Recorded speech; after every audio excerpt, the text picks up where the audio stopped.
మా యొక్క D6 news channel subscribe చేసుకోవడం ద్వారా మేము అందించే లైవ్ బ్రేకింగ్ నిరంతర వార్తలు మీరు చూడవచ్చు. మంచిర్యాల జిల్లా బీఆర్ఎస్ పార్టీ ఆధ్వర్యంలో ఘనంగా స్వతంత్ర దినోత్సవ వేడుకలు. మంచిర్యాల జిల్లా బీఆర్ఎస్ పార్టీ కార్యాలయంలో బీఆర్ఎస్ పార్టీ జిల్లా అధ్యక్షులు బాల్కసుమన్ ఆధ్వర్యంలో 79వ స్వతంత్ర దినోత్సవ సందర్భంగా జాతీయ జెండా ఆవిష్కరించారు. అనంతరం బీఆర్ఎస్ పార్టీ జిల్లా అధ్యక్షులు బాల్కసుమన్ మీడియా సమావేశంలో మాట్లాడుతూ శాంతియుత పంతాలు 14-15 సంవత్సరాలు కేసీఆర్ గారి నాయకత్వంలో పోరాటం చేసి తెలంగాణను సాధించుకోవడం జరిగింది. సాధించుకున్న తెలంగాణలో కూడా 10 సంవత్సరాలు 2 టర్ములు అధికార పక్షంగా కూడా తెలంగాణ ప్రజలకు చాలా సేవ చేయడం కూడా ఈ బీఆర్ఎస్ పార్టీ నేతృత్వంలో జరిగింది. సో ఇప్పుడు ప్రధాన ప్రతిపక్షంగా ప్రజల సమస్యలు ప్రభుత్వం దృష్టికి తీసుకొస్తూ ప్రజా పోరాటాల ద్వారా ఈనాడున్నటువంటి కాంగ్రెస్ ప్రభుత్వం ఇచ్చినటువంటి హామీలు, వాళ్ళు చేయాల్సినటువంటి పనులను ఎప్పటికప్పుడు వాళ్ళకు గుర్తు చేస్తూ ప్రజల పక్షాన కూడా ఈ పార్టీ నిరంతరం పనిచేస్తూ ఉంది. ఈ సందర్భంగా ఆనాటి స్వాతంత్రోద్యమ కాలంలో బ్రిటిష్ వాళ్ళకు వ్యతిరేకంగా పోరాడినటువంటి భారత జాతి బిడ్డలు, నాయకులు ఎంత స్ఫూర్తిని ప్రదర్శించారో, ఆనాడు దేశ స్వాతంత్ర్యం కోసం ప్రాణాలకు సైతం వెనుకడుగు వేయకుండా ఎట్లా కష్టపడి ఈ గడ్డ మీద మమకారంతో ప్రేమగా పనిచేసిర్రు. వాళ్ళ మేము కూడా బీఆర్ఎస్ పార్టీ వాళ్ళం కూడా తెలంగాణ రాష్ట్రాన్ని తెచ్చినటువంటి వాళ్ళంగా, తెచ్చిన తెలంగాణ రాష్ట్రంలో ప్రజల జీవితాలు, ప్రజల బతుకులు బాగుండాలని కోరుకునేటటువంటి వాళ్ళంగా మేము కూడా ఆనాటి ఉద్యమ స్ఫూర్తితో డెఫినెట్గా ప్రజల కోసం పనిచేస్తాం, కష్టపడతాం. ఈ సందర్భంగా కొన్ని విషయాలు, ముఖ్యంగా ఇప్పుడు ఉన్నటువంటి తరుణంలో రాష్ట్రంలో రైతాంగం అంతా కూడా దిక్కుతోచని స్థితిలో ఉంది. ముఖ్యంగా యూరియా విషయంలో అష్ట కష్టాలు పడుతూ ఉన్నారు.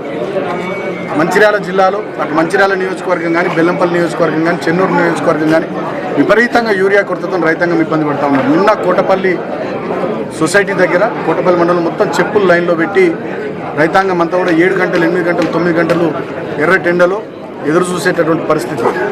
ఆనాడు కాంగ్రెస్ వాళ్ళు ఎన్నికల సందర్భంలో ఆనాటి రోజులు తీసుకొస్తామని రేవంత్ రెడ్డి చెప్తే మేమేమో అనుకున్నాం, కానీ ఇవాళ నిజంగానే ఎరువుల కోసం చెప్పులు లైన్లో పెట్టినటువంటి సీన్లు గతంలో మనం జిల్లాల్లో చూసినాం. ఎప్పుడు సమైక్య రాష్ట్రంలో కాంగ్రెస్ పార్టీ పాలన, ఇవాళ రేవంత్ రెడ్డి మళ్ళీ వచ్చి ఆనాటి రోజులు తీసుకొస్తాను అప్పుడైతే చెప్పిండు ఎన్నికలప్పుడు, ఇవాళ సరిగ్గా ఆ రోజులు తీసుకొచ్చిందని చెప్పి అర్థమవుతా ఉంది. అందుకనే నేను మళ్ళొక్కసారి ప్రభుత్వాన్ని కోరుతా ఉన్నా, ఇమ్మీడియట్గా స్పందించండి, తక్షణమే యూరియా కొరతను నివారించండి, రైతాంగానికి సకాలంలో యూరియాను అందించండి. అంతేకాకుండా మీరు ఏవైతే హామీలు ఇచ్చినారో, ఏవైతే గ్యారంటీలు అన్నారో వాటన్నిటిని కూడా నెరవేర్చే ప్రయత్నం చేయాలి. ఒక్కటంటే ఒక్క అభివృద్ధి కార్యక్రమం కొత్తగా జిల్లాలో మీరు ఒక్క రూపాయి ఈ 20 నెలల్లో తీసుకొచ్చింది లేదు. 3 ఎమ్మెల్యేలు, 1 మంత్రి. కేవలం గతంలో మా ప్రభుత్వ హయాంలో వచ్చిన SDF నిధులు, TUFIDC నిధులు, DMFT నిధులు, వివిధ శాఖల పరిధిలో Panchayati Raj, R&B, municipal administration, education, health డిపార్ట్మెంట్ల పరిధిలో, అదేవిధంగా ముఖ్యమంత్రి గారి సహాయాన్ని SDF నుండి, స్పెషల్ డెవలప్మెంట్ ఫండ్ నుండి వచ్చినటువంటి నిధులు, వాటిని మాడిఫై చేసి వర్క్స్ పెడుతున్నారు తప్ప కొత్తగా 1 రూపాయి తీసుకొచ్చింది లేదు. నేను ఛాలెంజ్ చేస్తూ ఉన్నా, 3 అసెంబ్లీ నియోజకవర్గాల్లో ఈ మంచిర్యాల జిల్లాలో ఈ 20 నెలల కాలంలో కొత్తగా 1 రూపాయి తీసుకొచ్చినట్టు ఏదైనా జీవోలు ఉంటే మీరు బయట పెట్టండి. అన్నీ మేమే చేసినాం, ప్రాజెక్టులు మేమే చేసినాం, కలెక్టరేట్ బిల్డింగ్ మేమే కట్టినాం, ఇంకా అనేక రకాలైనటువంటి స్కూళ్ళు కానీ, కాలేజీలు కానీ, ఆసుపత్రులు కానీ అన్నీ మేమే చేసినాం. ఇవాళ మీరు వచ్చినాక కొత్తగా 1 పని చేసింది లేదు.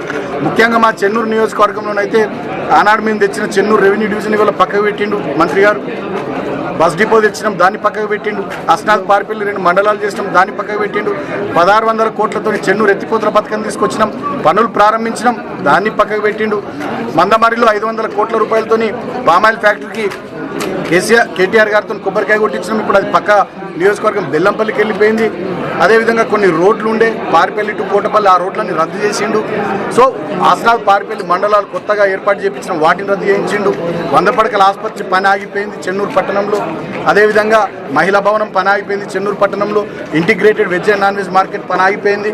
సో ఒక్కటంటే ఒక పని ఇవాళ మా చెన్నూరు నియోజకవర్గంలో జరుగుతలేదు. మిగతా నియోజకవర్గాల్లో కూడా, జిల్లాలో కూడా పరిస్థితి అధోగతి అయిపోయింది.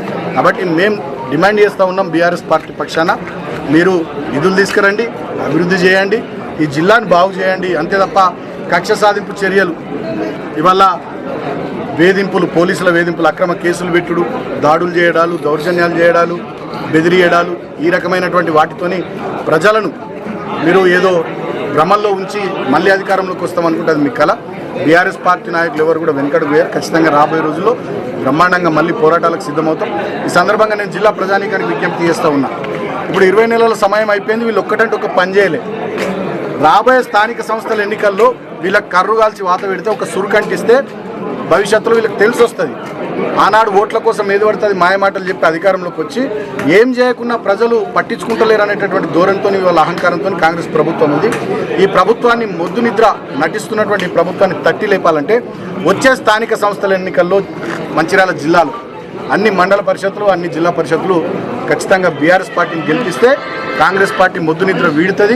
వాళ్ళకు ఒక గుణపాఠం కూడా చెప్పినట్టు అవుతుందని చెప్పి సందర్భంగా స్వాతంత్ర దినోత్సవ వేడుకల సందర్భంగా నేను జిల్లా ప్రజానీకానికి కూడా విజ్ఞప్తి చేస్తూ రాబోయే రోజుల్లో మీ ఆశీర్వాదం కానీ మీ ప్రేమ కానీ మీ మద్దతు కానీ బీఆర్ఎస్ పార్టీకి కేసీఆర్ గారి నాయకత్వానికి మా అందరికీ ఉండాలని మనస్ఫూర్తిగా నేను విజ్ఞప్తి చేస్తూ మరొకసారి స్వాతంత్ర దినోత్సవ శుభాకాంక్షలు తెలియజేస్తూ ఈ కార్యక్రమంలో పాల్గొన్న మా నాయకులందరికీ కృతజ్ఞతలు. జై తెలంగాణ, జై భారత్.